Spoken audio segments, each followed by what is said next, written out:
Good morning, everyone. This is His Word Only.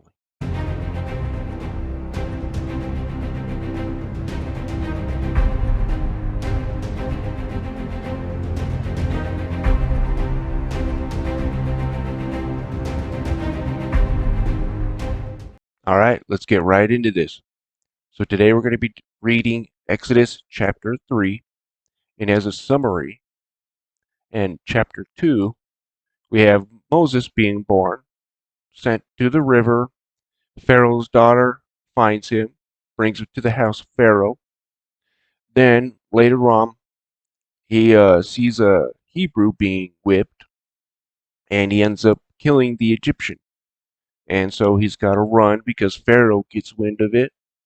And then he goes to a Midianite priest whose name is Reuel, who's also named Jethro you'll see in chapter 3 here. But I believe, or from what I could tell, that Jethro might be a title, which means excellence, and Reuel might be his real name. But anyways, if that's confusing for you guys. But anyways, he has a son with Zipporah, the Midianites or priest's daughter, and then his name is Gershom. And then God remembers the covenant with Israel, and He's going to work out a plan to get them out. And now we're on Exodus chapter 3. Now Moses kept the flock of Jethro, his father-in-law, the priest of the Midian, and he led the flock to the backside of the desert, and came to the mountain of God, even to Horeb. And the angel of the Lord appeared unto him in a flame of fire out of the midst of the bush. And he looked, and behold, the bush burned with fire, and the bush was not consumed. And Moses said, I will now turn aside, and see this great sight, why the bush is not burnt. And when the Lord saw that he turned aside to see, God called unto him out of the midst of the bush, and and said, Moses, Moses. And he said, Here I am. And he saw, Draw not nigh hither, but off thy shoes from thy feet, for thy place therein thou standest is holy ground.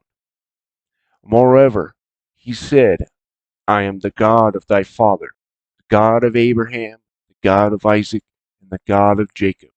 And Moses hid his face, for he was afraid to look upon God. And the Lord said, I have surely seen the affliction of my people which are in Egypt, and have heard their cry before reason of their taskmasters, for I know their sorrows. And I am come down to deliver them out of the hand of the Egyptians, and to bring them out of the land into God, or into a good land, and a large, unto a land flowing with milk and honey, unto the place of the Canaanites, and the Hittites, and the Amorites, and the Perizzites, and the Hivites, and the Jebusites. Now therefore, behold, the cry of the children of Israel is come unto me, and I have also seen the oppression wherewith the Egyptians oppress them. Come now, therefore, and I will send thee unto Pharaoh, that thou mayest bring forth my people, the children of Israel, out of Egypt. And Moses said unto God, Who am I, that I should go unto Pharaoh, and that I should bring forth the children of Israel out of Egypt? And he said, Certainly I will be with thee, and this shall be a token unto thee that I have sent thee. And when thou hast brought forth the people out of Egypt, ye shall serve God upon this mountain. And Moses said unto God, Behold, when I come unto the children of Israel, and shall say unto them, The God of your fathers has sent me unto you, and they shall say to me, What is his name? What shall I say unto them? And God said unto Moses, I am that I am.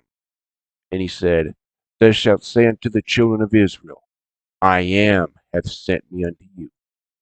And God said moreover unto Moses, Thus shalt thou say unto the children of Israel, The Lord God of your fathers, the God of Abraham, Isaac, and Jacob, has sent me unto you. This is my name forever, and this is my memorial unto all generations.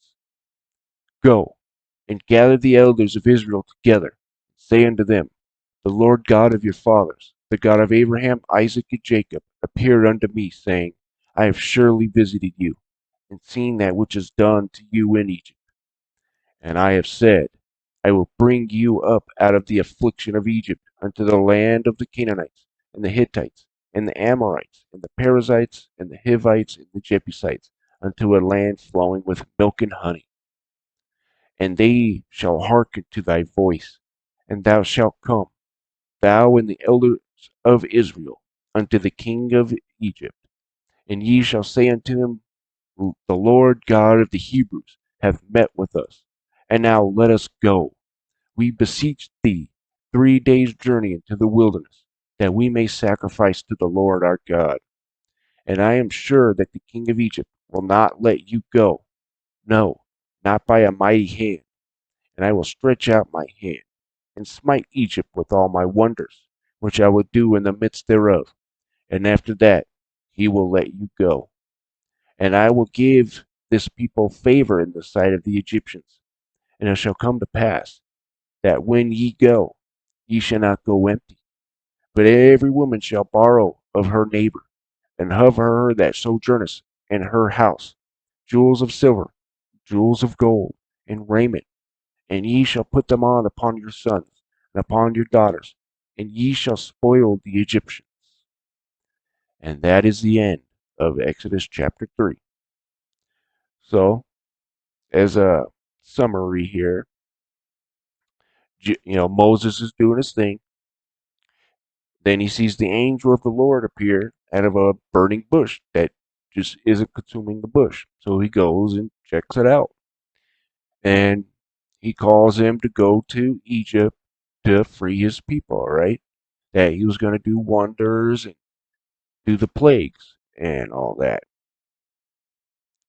And then that they'd be good to the Egyptians, the people that sojourneth with them, right?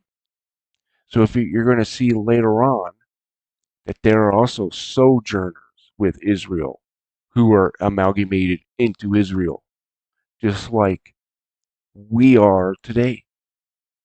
God doesn't change. But anyways, I hope you guys were edified by this, and you guys have a wonderful day.